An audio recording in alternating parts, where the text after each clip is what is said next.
Mga katrops, welcome back ulit sa aking channel, Sports React PH. At ngayon nga ay pag-uusapan natin ang balitang naibenta na nga the jersey ni Bronny James. Pag-uusapan na rin nga natin dito sa ating panibagong video, ang balitang pagkuhang muli ng Los Angeles Lakers kay Dwight Howard.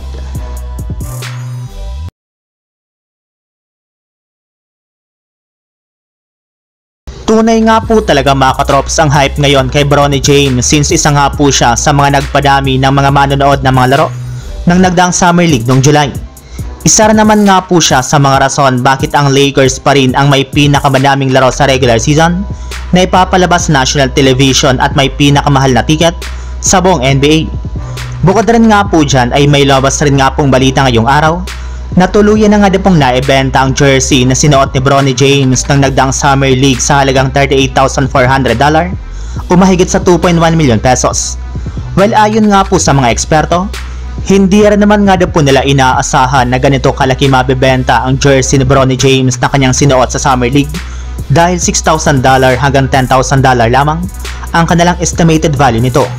Kaya nangangahulugan lamang nga po niya na grabe nga po talaga ang hype na ibinibigay ng publiko kay Bronny James.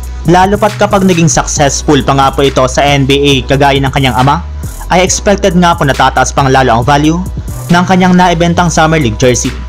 Samantala, punta naman tayo sa ating sunod na pag-uusapan sa balitang pagkuhang muli ng Los Angeles Lakers kay Dwight Howard. Katulad nga po mga katrops ng naibalita ko sa inyo, may ilan na nga po mga bagong pangalan ngayon ang nagsilabas na napapalit sa pwesto ni Christian Wood, kagaya na lamang ni Robert Williams III ng Portland Trail Blazers, Jonas Valanciunas ng Washington Wizards, at maging ang veteran superstar na si Dwight Howard na kamakailan lamang ay naging maingay na naman sa social media, since hanggang ngayon ay hindi pa rin nga po ito nakaka-move on at gustong gusto pa rin nga po nito maglaro para sa Los Angeles Lakers para sa darating na bagong season. Yes, tama nga po ang inyong narinig mga katrops. Nagmamakaawa para naman nga po ito sa general manager ng Lakers na si Rob Pelinka na ibalik siya sa kanilang lineup. Bagamat man nga po matanda ng kanyang edad, ay sigurado rin naman nga po na makakatulong pa rin nga po siya sa kanilang mga laro, especially pagdating sa rebounding, shot blocking at depensa.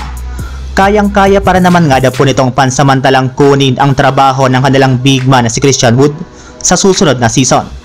Pero kung kayo nga po mga katrops ang tatanungin, payag ba kayo na palitan ni Howard si Wood? I-comment nyo lamang sa baba ang inyong opinion at babasahin natin yan isa-isa. So yun lang mga katrops, ang handog kong story ngayong araw. Sana nag-enjoy kayo, please like and subscribe my YouTube channel, Sports React PH, para sa iba pang story at update patungkol sa NBA. Kita-kits muli sa ating susunod na video.